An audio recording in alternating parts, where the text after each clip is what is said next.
Well, good morning and welcome to the Walk Off, everybody. I'm Scott Belford, joined as always by the best co-host in the biz, Adam Mack, and we are here 162 games complete, sir.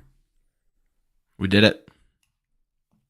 And if you look back on last year around this time, it was heartbreak, it was sadness, it was looking at a 91 win team and realizing that the year is over. And boy, what a better feeling.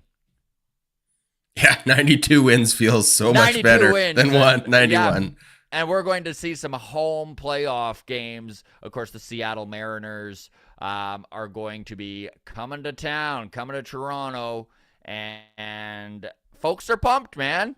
There's a lot of, I've been getting texts from all my buddies in Toronto that are like, oh my God, I can't believe it's here.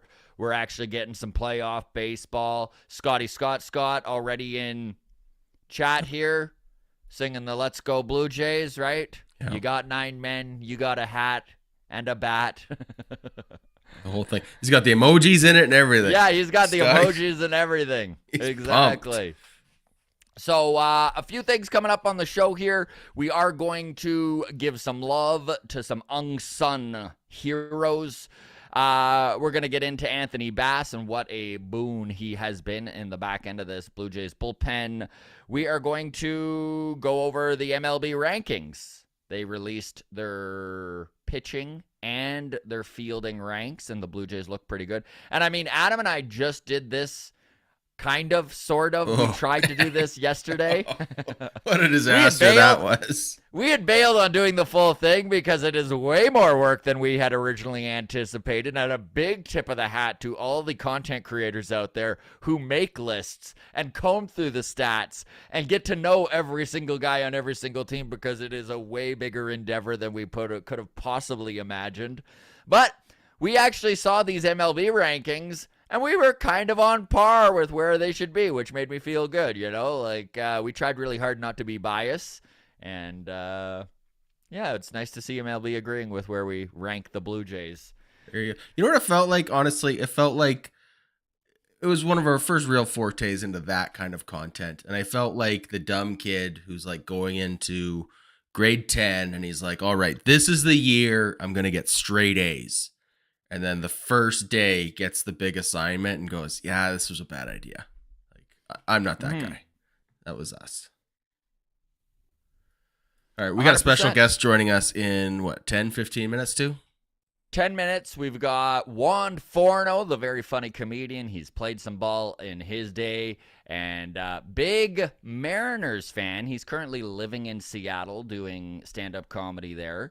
So we are going to have him on the show just to talk about what the atmosphere is like in Seattle. This is the first time that this Mariners team has made the playoffs in in 21 years. The only team who had a longer playoff drought in recent memory, the Toronto Blue Jays. Back in 2015, it took 22 years to end their playoff drought. So, yeah, we're going to be joined by Juan in about 10 minutes here. Adam, let's start with this playoff roster, and if you think Gabriel Moreno is going to be a member of this Blue Jays team come Friday. Yeah, I think he is. I'm just going to say it. I think so, too. I think they are going to carry 3 catchers. I don't think they necessarily would like to. I think that what's going to happen here is Lourdes Gurriel Jr. isn't going to be ready to play, and I don't think if that's the case, they're going to use a roster spot to have him sit on the bench. Yeah, I'm right there with you. Maybe things change for the divisional series, but yeah, I think this round, and things might change. Maybe Moreno, I don't know. I don't know what the right answer is. The argument for Moreno is that it is nice to have the third catcher, the way the Blue Jays play with Jansen and Kirk both in the lineups. You need them. We know that. We've been talking about it all year. This is a problem that they were going to run into. What did you think of him playing left field the other day?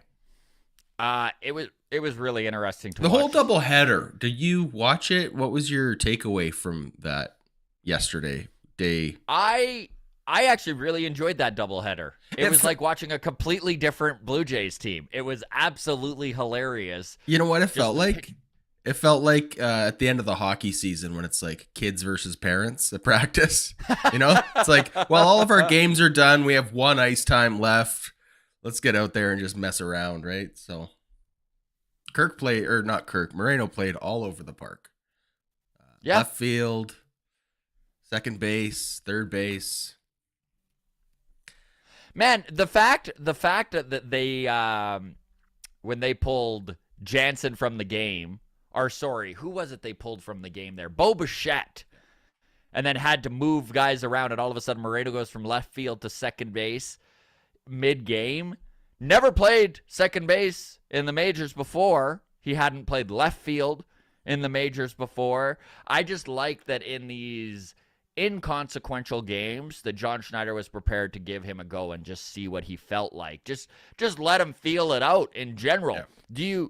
There's no way they do this with Moreno in a playoff game. I don't think we're going to see Moreno come off the bench to play left field or anything crazy like that. It would just be like an emergency, I think. Like they got maybe a deep extra innings game that goes like 13, 14 innings. Remember, there's no Manfred runner in the postseason, so there is the potential for a weird game to go long, and you could see a situation where he's just in, and I guess it's good to know that he can play left field, and you just hope it's not hit to him. But I mean, he's a freak athlete too, right? Like, he really is incredibly athletic, but one thing to keep in mind with carrying a third catcher, one of the reasons the Blue Jays would do this is because they are going to be using Alejandro Kirk at the DH position for all 3 games. I think, obviously, he's going to catch for Manoah. They've been a battery mate 29 of the 30 games that Manoah has pitched. I think it's something like that. Like, they've been together almost every single time. I mean, they only have another 200 or 300 to catch only Molina another 300 to catch Molina and Waino. Yeah. They're on their way. So I mean, you look at the way things are going to line up. Kirk even caught Manoah in the All-Star game. Manoah's going to go game 1. I mean, things are lined up and ready to go. I'm excited to see what happens here because there are some decisions that still need to be made, and the Blue Jays are not going to announce this full roster until tomorrow morning. I guarantee they're going to wait right till I think it's 10 a.m. Eastern when they need to put in the solidified final roster. And I don't think we're going to know till then. And there could be some surprises on there. There truly could be some surprises. We'll see how they value certain guys on this 26-man roster. Is Bradley Zimmer going to take a spot? Possibly. He could be a surprise, too, in that he doesn't get a spot. I'd be fine with that. Juan Forno's in the waiting room, so let's get to him because I know he's only got so many minutes for us. So that's right.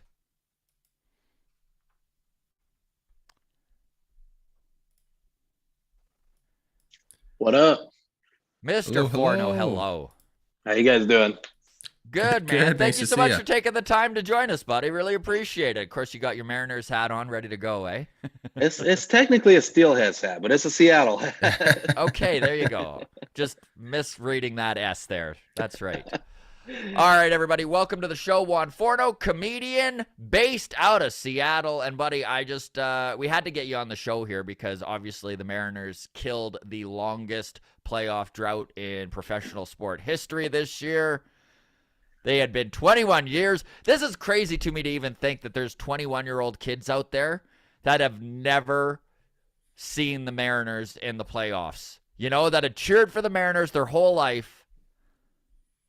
That's funny because I have friends here, comedians and stuff here that have kids that are like, you guys have no idea what it's like for the Mariners to be in the playoffs. And it's wild because if you think back, the last time the Mariners made the playoffs was in Ichiro's rookie season where they won 116 games. Yeah. Ichiro's just a rookie. So everything is looking like roses going forward. Hope through the roof. Haven't been back since. Unreal. What is the feeling in Seattle? Can you feel it? Is there an energy to the city right now? Yeah. Oh, they're excited. I know, like, the team stumbled a little bit down the stretch there, especially getting to close out the season with Oakland and the Angels and the Tigers, and still managed to lose a couple of those games. Well, I know truly even 20 games ago, I mean, if you looked at Tampa Bay's, Toronto's, and Seattle's schedule coming to the end of the season, the Mariners did have the softest schedule, and we were all tied. All three teams were tied, and I remember being like, we're going to wind up. We're going to wind up in that second wild card spot and going to Seattle. But no, it wound up. How is the feeling in Seattle going to Toronto for this team? I think it's weird because for me, I don't like the fact that they stumbled into the playoffs, but it seems like everybody's just so excited that it's happening that they're content almost.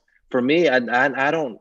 I wish they weren't playing the Blue Jays right off the bat, but I don't want them to just make the playoffs. I want them to get past this round so that there's some home games in Seattle, and to actually see how far they can go. And I mean, with that pitching staff, it's not unrealistic to think that they could beat anybody on any given series.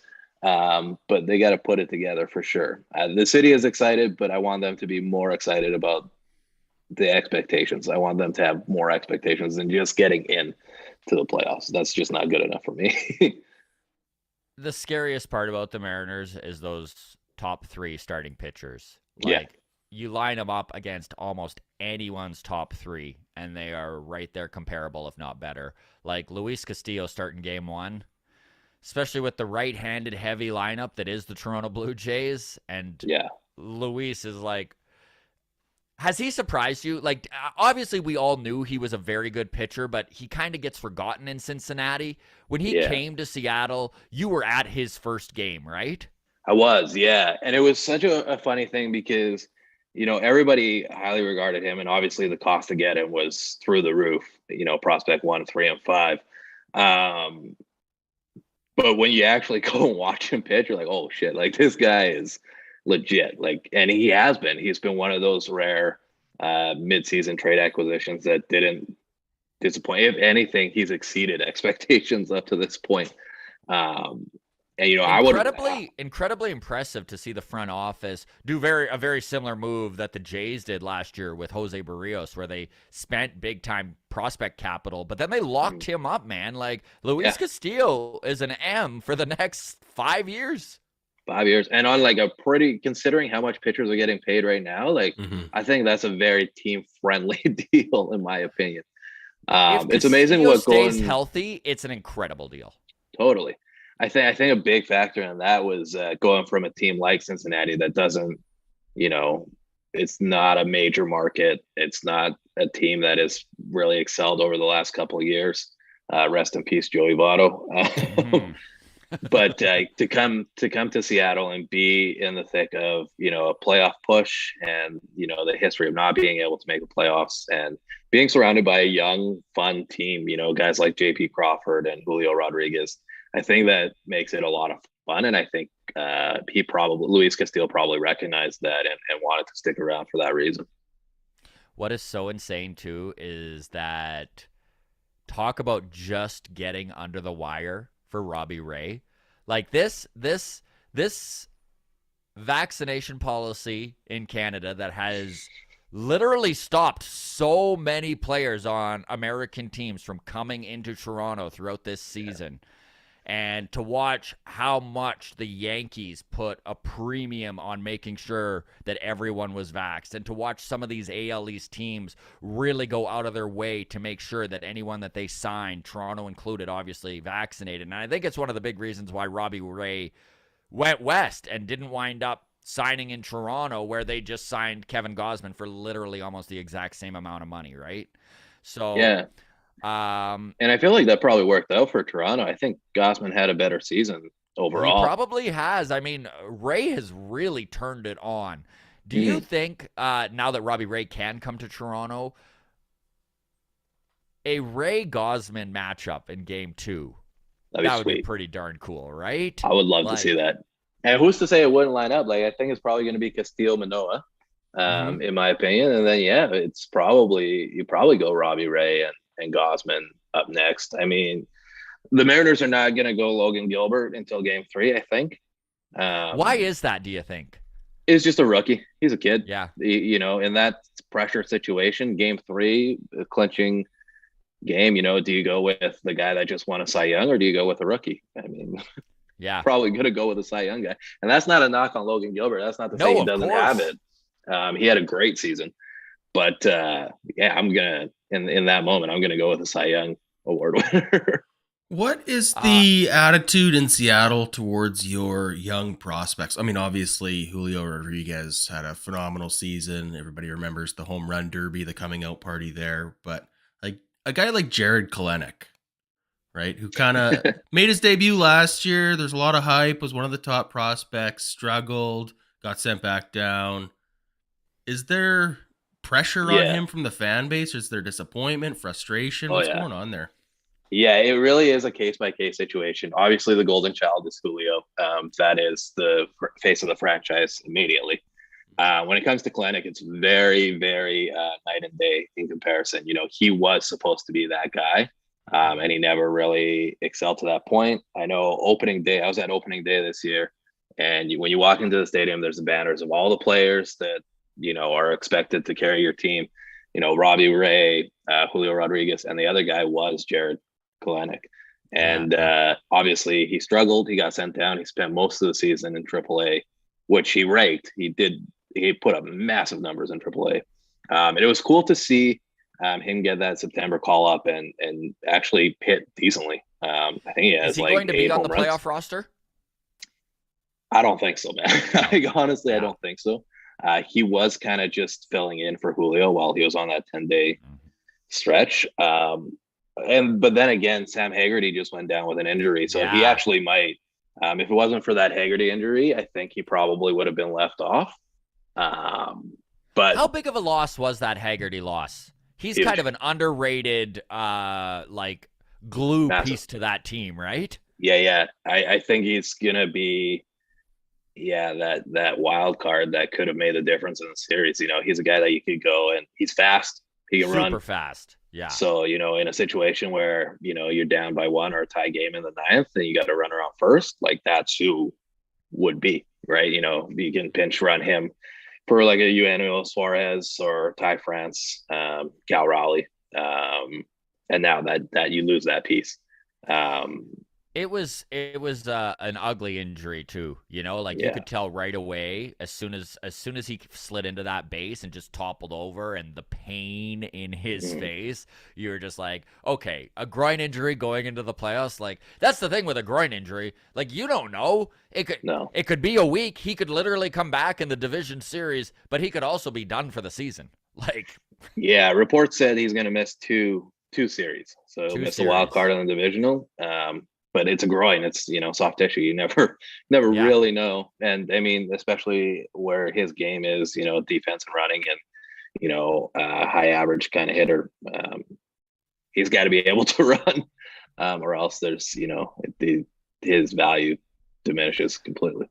Scott Survey, how do you feel about him at the helm? Yeah, I mean, he's the guy. I think he's going to be around a long time. The team seems to really have his back. Yeah, that's what I was going to say. I think it seems like the team loves him. And he seems to love the guys. Like they have that energy. I don't know if you remember when the Blue Jays made the wild card as a young team. I think it was like Vladdy and Bose. Yeah. They had that same kind of energy and excitement around them. That's kind of the same feeling in Seattle now, for sure. How do you feel about his bullpen management late in the game? Do you trust that he's going to go to the right guy at the right time? That's tricky. Once upon a time, they had like a 1.8 ERA and that they could do no wrong, but there's been a lot of stumbles this last month. I don't know if it's, fatigue in that bullpen or what the situation is. They got a lot of great arms. Munoz is, lights out, and Sewald had a very good season up until recently. I like to believe that the pitching was a strong point all season, and I believe they'll step up when it matters. They got the right arms, and I feel like Scott could go any which way, 7, 8, 9. And he also has, Kirby, who can be a long reliever because they're only going to go with 3 starters. They've had a few guys just show up too, like Canadian kid there, Matt Brash, who was kind of slotted as a possible starter at the beginning of the season. But man, like the kid has an arm. Like I was watching him the other day. He's hitting 99 every time he throws a fastball. Yeah, Brash was supposed to be a starter, and I think that's still the plan for the future for him. Yeah. It's a control issue is what it is there. He was walking 6, 7 guys a start and a couple outings where he would walk 4 people in a row. So if he can get those control issues down, then I think he has a bright future as a starter. And otherwise, he can be that 7th, 8th inning guy that goes in and Ricky Vaughn's it a little bit. Well, honestly, Juan, thank you so much for taking the time, buddy. I know you're at work right now and that you've made an exception. But no, we really appreciate it, buddy. All the best. And, any other scenario, I would say best of luck to the Mariners, but I can't. No worries. I appreciate you guys having me on. This is a lot of fun. I love talking baseball, and I'm sure, Scott, you and I are going to talk a lot of shit over the course of this weekend. We'll be texting and taunting and all sorts of stuff. Absolutely, man. All the best, buddy. Enjoy your weekend. We'll talk soon. Cheers, guys. All right, cheers. That's Juan Forno. He's a comedian based out of Seattle, joining us just to kind of give us the feeling in Seattle of a freshly minted playoff team for the first time in over 2 decades. It's exciting stuff. Man, let's get into showing some love for a guy that, and I'm going to bring his name up and people are going to be like, why are we talking Casey Lawrence? But I honestly want to talk Casey Lawrence really quickly here. This is a man who's 35 years old. He has played within the Blue Jays system on and off since 2012. He has been more or less a career minor league player. He has pitched in numerous organizations. Last time he was in the big leagues playing games was 2018 with the Seattle Mariners. The Jays, and Adam and I have talked about this substantially over the season, that the biggest Achilles heel that this team has had is insular depth at the AAA level. Mm-hmm. That there hasn't really been anybody other than Max Castillo that we saw earlier in the year. And I think one of the reasons we watched Max Castillo get moved at the trade deadline was that Casey Lawrence probably had more the organization had more trust in Casey Lawrence than maybe a lot of us had originally anticipated, and not even so much with being able to come up and contribute long-term to the Blue Jays, but be able to do things like he did last night, which was come in and just give them innings when they desperately needed innings. Listen, there's more to Casey Lawrence than just that as well, okay? This is a dude that every single pitcher in this organization sings his praises. I know when we had Matt Gage on the show a couple of times, Gage went out of his way to talk about what a great influence Casey Lawrence was in the bullpen in AAA, how much he took so many of these young pitchers under his wing. Selfless. Casey Lawrence is selfless, and that's what you got to be if you're going to be a career minor league player. Casey Lawrence has had his cup of coffee, but he's never going to be a guy that is probably a full-time major league player. And the way that he has instilled the experience on these young guys coming up, and I'm not saying that Matt Gage is young, but, like just on these guys that are younger than him that maybe don't have the same amount of experience with the game, it's been very impressive. A very selfless dude. So just a tip of the hat there to Casey Lawrence. Great job covering up your sneeze, by the way. For those of you listening on audio, Adam seamlessly hit the mute button. Thanks. Just a consummate pro. You know me. The impressive thing is not that I muted my mic for the sneeze. It's that I turned it back on when I came back.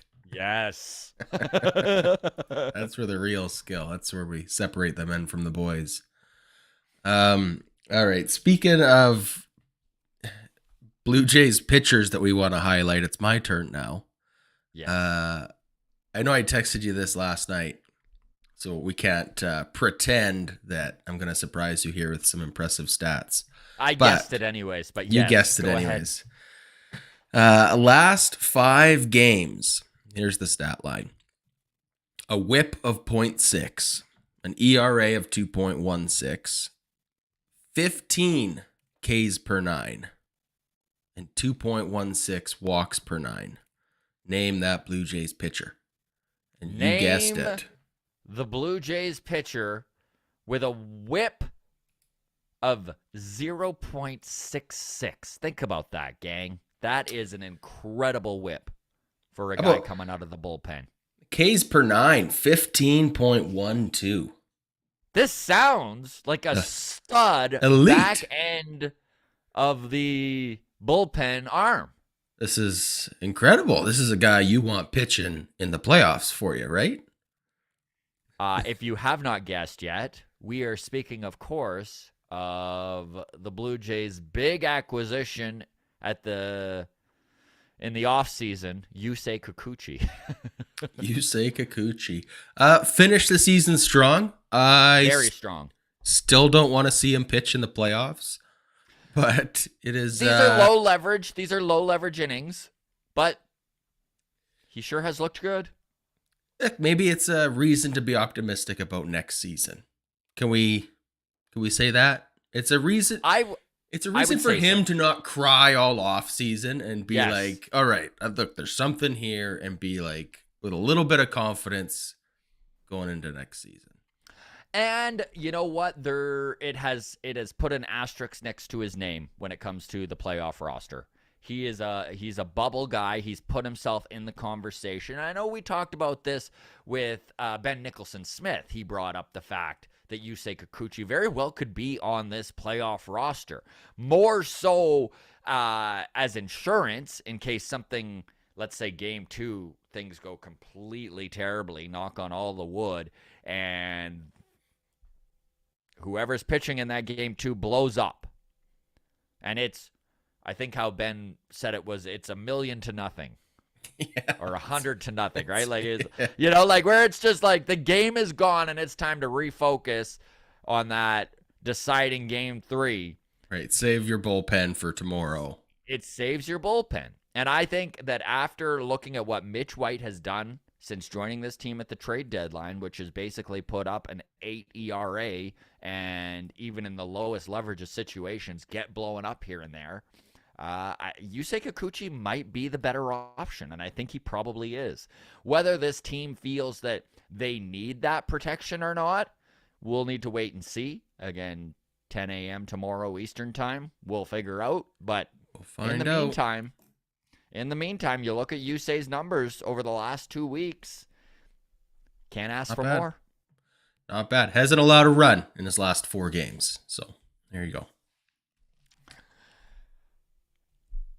John Schneider. Turns out that was the right move, eh? Tough to argue at this point. It's pretty tough to argue. He has really impressed me in that interim manager position. He has done everything right. Let's just take a look at the win-loss column. So when Charlie Montoyo left,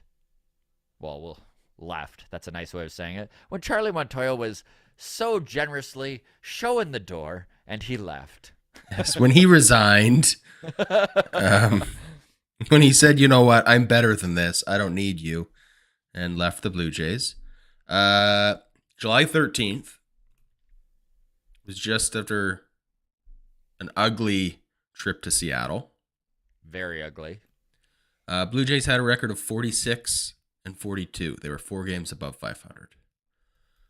Winning percentage, 523. They were on pace for 85 wins. Now, if I look at my MLB standings here, That is not good enough to get us in the playoffs. No, it is not. And you'll remember, listen, we're not saying that this was all on Charlie. Obviously, at the time, the offense was scuffling to a disastrous level. All of us were pulling our hair out because if there's one thing about this team, it's that offense has always been a strong point. I mean, the way the roster was constructed, it was constructed to mash and maybe make up for a few pitching holes here and there. And we'll get into this a little bit more. I know MLB has just released their rankings of lineups and pitchers. And just to put it in perspective, the Blue Jays, and we'll go more in depth, but the Blue Jays were ranked number 2 out of the 12 playoff teams, behind only the Dodgers when it comes to their lineup and the way that they are going to hit, right? Their offense is a top 2 offense out of all the playoff teams. Pitching was ranked 11 out of 12. Now, it's still a good pitching staff. It just goes to show you how good the pitching gets once you get to the playoffs. The Mariners were ranked 8th, just to put it in perspective. Yeah, I'd have to really think about this, but is there a better pitching staff that missed the playoffs? You know what I'm saying? Like, are the 12 best pitching staffs all playoff teams? I think it pretty much lined up that probably way. pretty close, if not. Pretty darn close. Or at least you can make a few arguments for those 11 and 12, like the last 2 teams there. But so what I'm saying is this isn't all on Charlie Montoyo, but wow, what a turnaround, because John Schneider, obviously with them finishing at 92 wins, was on a much better pace than an 85 win. So John Schneider, since he took over, Blue Jays are 46-28. That is 18 games above 500, obviously in a lot fewer games. Winning percentage, .622. That is a pace of 101 wins, which the Yankees finished the season with 99 wins. So, and I think the big differences with what John Schneider has done is the way he has managed the bullpen, and obviously the front office went out and bolstered the pen with Anthony Bass, Zach Pop. Just adding some more high leverage choices goes a long way. But I also just think that the way that John Schneider has managed the bullpen was much better. You know, I know I noticed it myself, but I heard it on Blair and Barker this morning, and one of the things that they brought up was just the fact that when Charlie was managing this bullpen, you would see him get 2 guys up at a time. Yep. And kind of roll with, not really be decisive, where John Schneider has been incredibly decisive. I know, and listen, there are some big-time Charlie detractors. I know our good friend in chat here, Taco Time, who's been a long-time supporter of the walk-off here. He says, of course it was on Charlie. Good riddance. And there's a lot of people that feel that way.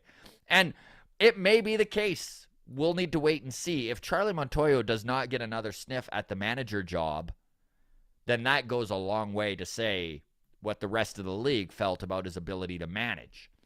But I was really on the fence if John Schneider was the guy, because you hear all of the talk within the front office of collaboration. It's a collaborative effort.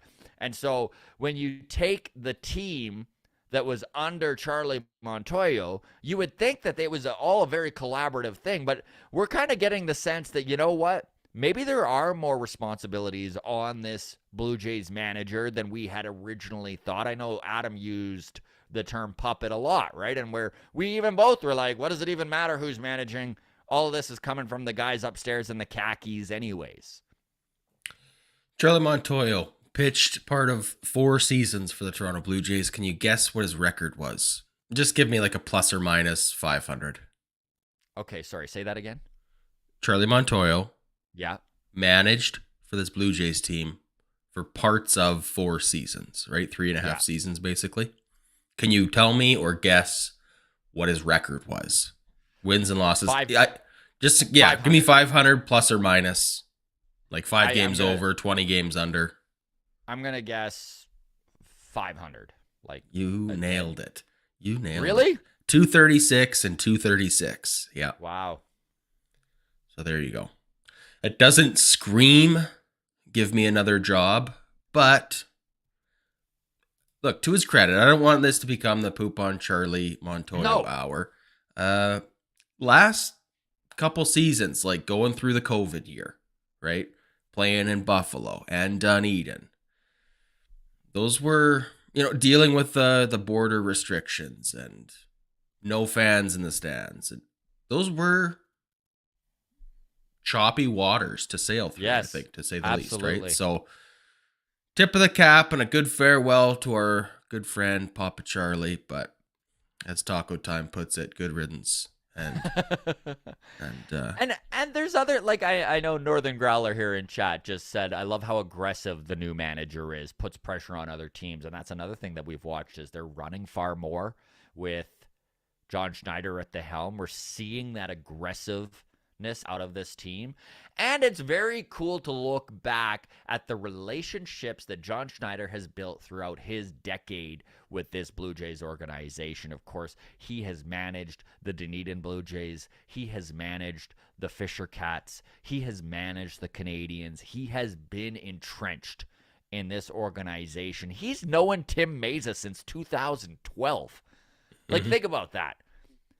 He has managed or been a part of Tim Mesa's life, a 30-year-old, for 1/3 of his life. He has been a part of Bo Bichette and Vladimir Guerrero's childhood, basically, to date.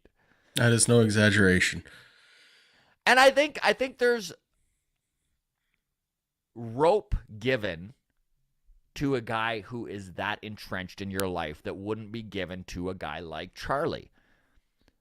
A great example is when John Schneider came out and blasted Vladdy after the game that he hit that double where he admired it and then it hit off the top of the fence. And then, of course, he panicked and was like, I'm going to try and make up for my mistake right now. And then got thrown out at second by a mile. By a mile.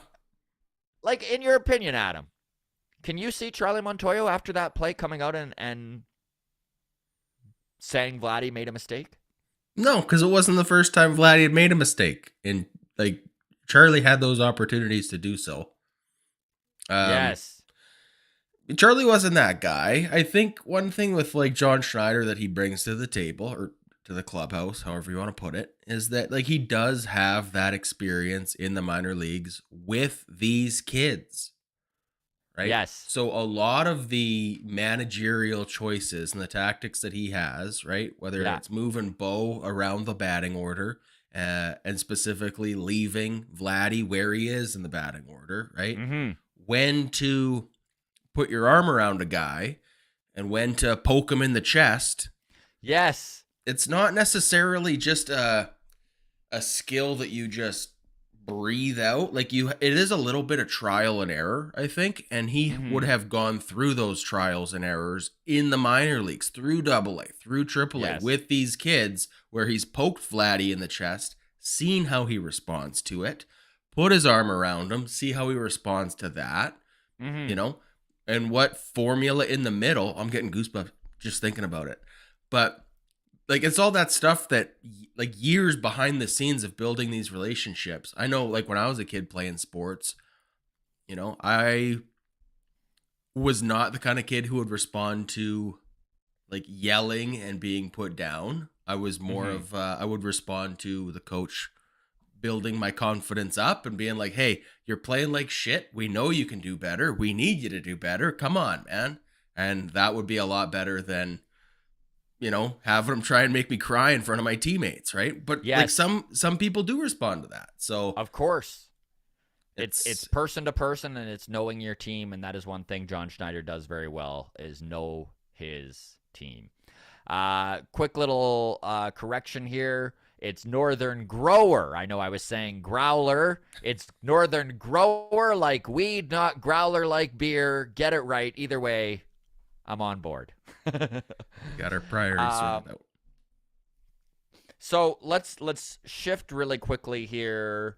We were talking about how John Schneider has operated with this bullpen and how great he has been with his bullpen decisions. Obviously, every manager, there are decisions you can take and pick it apart, but on On for the most part, he has done a great job of managing this bullpen. But there's more than just the fact that he's good at managing a bullpen involved in this, and I think Anthony Bass is a big reason why it has looked that way. You know, you don't need to rely on Jimmy Garcia and Romano near as heavily in those big-time situations. What it allowed to do, the acquisition of Anthony Bass at the trade deadline and Zach Pop for Jordan Groshans, was it didn't take anybody off of this roster, and it gave so much more in the bullpen for them to bump guys like Simber down, because Simber was that high leverage guy. And listen, Simber is still getting high leverage situations, but different high leverage situations, right? High leverage situations in the 6th inning, in the 5th inning coming out of the bullpen, rather than being interjected into a game in the 8th and needing to get out a lefty, which is what they were kind of using Simber for, especially when Tim Meza was on the IL. Anthony Bass, like, he has been incredible for this team, right? And you don't need to just listen to Adam and I say it. The numbers say it. Yeah, the numbers say it. Let's pull up his stats here. There we go. Magic of television. Stats are now beside me, Scott. You just got to take my word for it. Okay. So we've got his total for the season here. We've got his time with Miami, the Marlins, and his time with Toronto down below. So he has not been as good in Toronto as he was with Miami, but still very good numbers. Obviously, Toronto is a hitter-friendly ballpark, so that's something to take into consideration. But whip around like 1.1. Mm-hmm. Ks per 9, sitting around 10, not walking a lot of guys. Mm-hmm. ERA 1.75. Not that like ERA is the best way to measure a bullpen arm, but when it's that good, it means something. It means something. You know, you don't want a bad ERA no matter when you're pitching. I'll tell you that for free. Yeah, I don't know what else you want to say about Anthony Bass. He's been very valuable, quiet. I know that there are some here. people who have brought up the 5 home runs that he's given up in a Toronto Blue Jays uniform. And to that I say, there is something to be said for a guy who, when they're up by 2 or 3 runs, are going to go out there and challenge the hitter. Yes, he's given up 5 home runs. All of them solo, by the way. He has 5 home runs. I would far rather see a guy come out and challenge hitters than go out there and walk guys, right? So he has 5 home runs he's given up in Toronto. Those account for all 5 of his earned runs. Yeah. So there you go. I mean, it's the same mentality that Jordan Romano has, right? Like, a narrative is depending on how you look at it, right? Like, does he struggle with giving up the long ball, or does he challenge a guy? And yeah, for me, like, I want to see Jordan Romano throwing hard and challenging a guy. I don't want to see him pitching around the corners, dipsy doodling, because that's when you get base runners. That's when you get into trouble. So, yeah. Last thing on Anthony Bass before we move on. I know Okay. We're probably overdoing it on the Bass stuff, but he was touching 97. You know, for a guy that everyone talks about his slider and his secondary stuff, he can throw a fastball, and he can locate a fastball, and that's what you're after in those back end of the bullpen guys. All right, Okay. Let's move along here. I know Mantis Toboggan is in chat right now. We mentioned it off the top, but it is worth mentioning again. Gaby Moreno playing all over the field yesterday. He played and started the game in left field. He played catcher in that first game. Started in left in the second game, was moved to second. He played third. He was moved all over the field. He looked good, a real athlete. An exciting thing to see the Blue Jays testing out where Gabriel Moreno can get some time in this roster, especially if for whatever reason they decide to go the route of keeping all 3 of their catchers moving forward into 2023. I don't think that's going to be the way that this rolls out. I think that there is going to be some catching decisions made in the offseason, and that we're probably going to see one of Jansen, Moreno, or Kirk moved. but time will tell, and they don't have to do that. Moreno is athletic enough that they could probably find spots within the lineup to put him if that is the route they decide to go. Should we talk to Oscar Hernandez? I would love to talk to Oscar Hernandez because he is getting hot at the right time, man. He sure is. I've got his stats. Let's pull those up and we'll have a look here. Teoscar Hernandez still struggles in the outfield defensively at times. He definitely makes Blue Jays fans do the big gulp sometimes, right? You see that high fly ball. He's made some really good defensive plays, too, in the last month. But there's always that grabbing your collar like, oh no.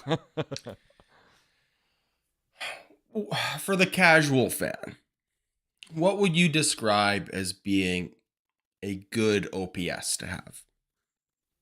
800. If you're above 800, you're above average for sure. Okay. And we'll start with this then before I pull up the stats. On the season, Teoscar Hernandez OPS 807. Good hitter. Definitely. What would you say elite hitting is? I think if your OPS is 850, you're an elite hitter. Okay. So looking back over the course of the last 2 weeks, again, small sample size, but we know he's capable of it. And this, I think, just speaks to the fact that he's heating up. This isn't Raimel Tapia that we're looking at a 2-week sample size and going, look how great he is, right? But Teoscar, this is a 30 home run guy. This is a guy who is heating up when we need him to heat up. His OPS over the last 2-3 weeks here, 1.133. 1100 OPS. Wow. That's insane. Batting average of 340, slugging percentage of 766. He's got 5 home runs in his last 12 games. That's a 68 home run pace over 162. Look, if Teoscar can be this guy for the next month, Jays can do a lot of damage. Jays can do a lot of damage, especially with Vladdy not looking like the 2021 Vladdy. Not that he hasn't been contributing here and there, but he's definitely not even on a hot streak right now for 2022. So if Teoscar can pick up some of the slack from Vladimir Guerrero Jr., that is going to do nothing but help this team out. I know that there's talk going on right now in the chat about what happens next year. Obviously, Teoscar Hernandez is on an expiring contract. He's got 1 year left before he's an unrestricted free agent, which is going to be in that 2023-2024 offseason. He's going to get paid. He's probably a $20 million a year guy. He's going to be 29 years old going into age 30 season when he's an unrestricted free agent. The other expiring contract in the outfield is Lourdes Gurriel Jr. And Lourdes had a career year this season.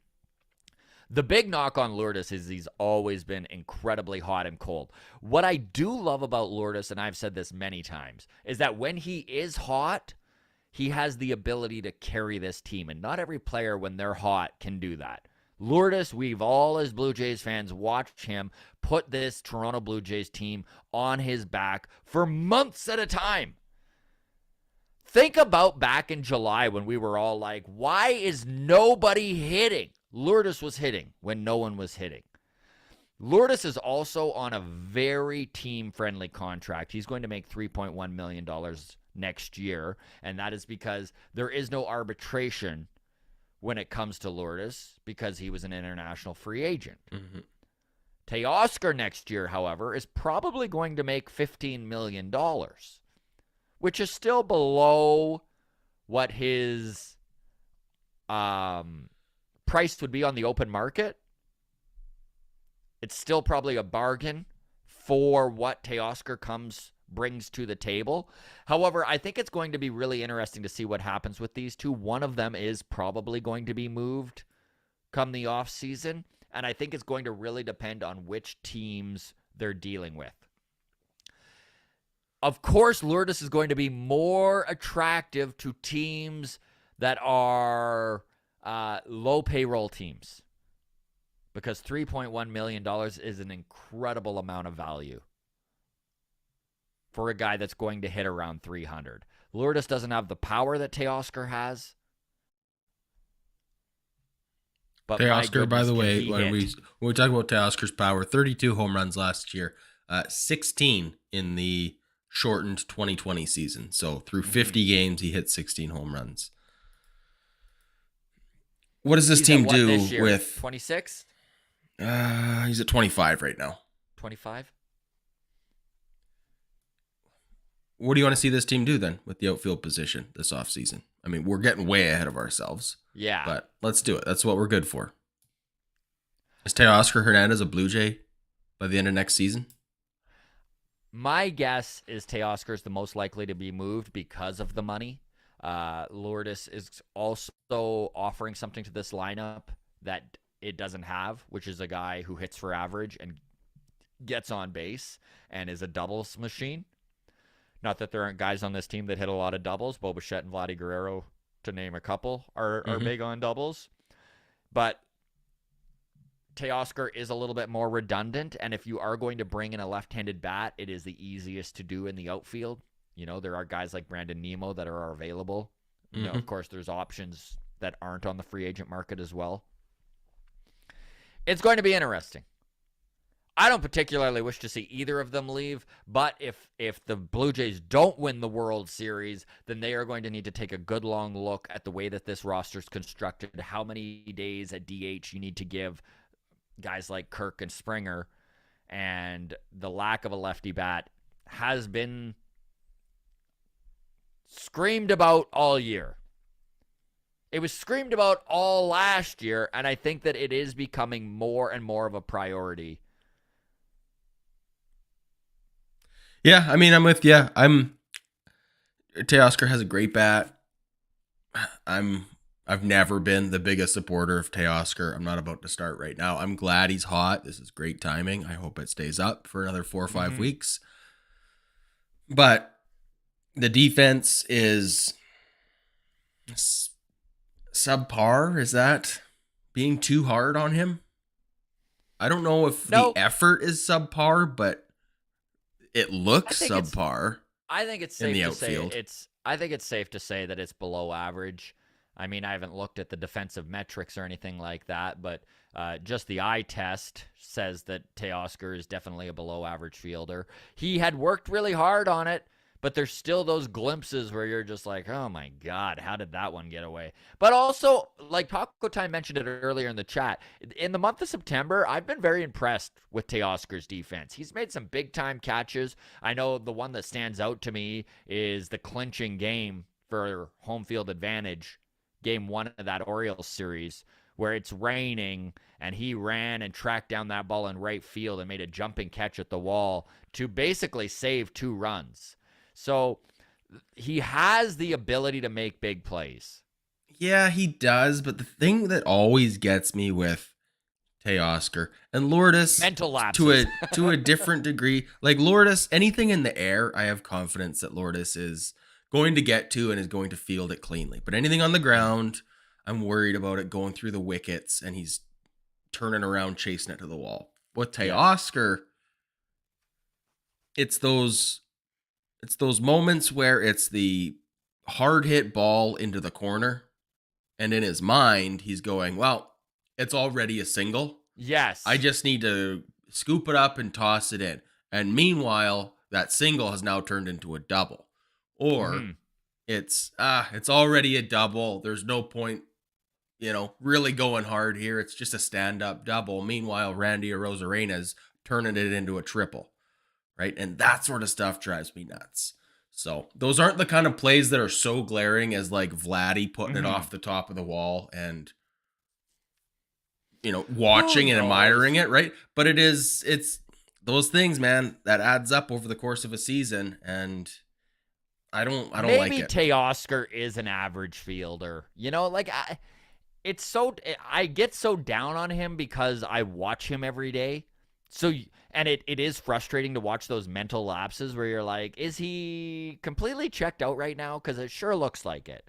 But Should be interesting to see. We'll wrap things up here right away. Let's end on the MLB rankings of lineups for playoff teams and pitching. Did you have anything else to add before we do that, Adam? No, let's go. Okay. Well, thank you very much, everybody in the chat. It's been you've all been very interactive today. It's great. Okay, so MLB just released today their rankings of lineups. A lot of stats went into this. I read the article this morning, and of course, it's all about weighted runs created plus and the average OPS of the team and the amount of home runs for the team and just, the slugging percentage. All of that sort of thing went into this. So the MLB has, MLB has it ranked as number 1 is the Los Angeles Dodgers. Number 2 are Toronto Blue Jays. Number 3, the Braves. Number 4, the Cardinals. Number 5, the Yankees. Number 6, the other New York team, the New York Mets. And then 7 is Astros. 8 is the Phillies. 9, the Mariners. 10, the Padres. 11, the Guardians. And 12 is the Rays. And we talked about this a little bit yesterday, Adam, when we were doing our rankings.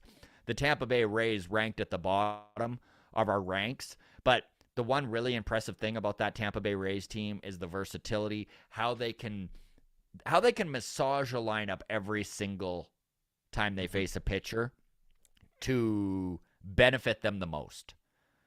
Right? Like, they've got guys that move all over the diamond. They can put a lefty in here. They can put a righty in here. They've almost got splits for the way they align their infield and outfield, which is an incredibly impressive thing to be operating with. So even though the Rays rank 12, don't sleep on the Rays, and I think all Blue Jays fans will tell you that.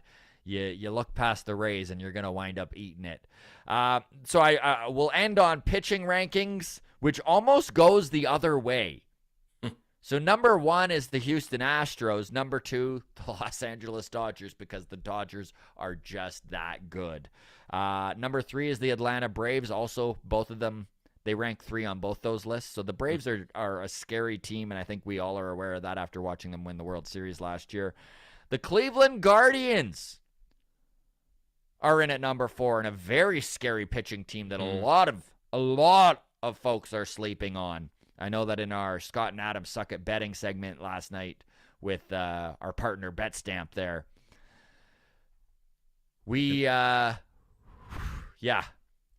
Guardians are for real. They could do some damage. Put some money on the Guardians, and you could win some money on the Guardians. Yeah.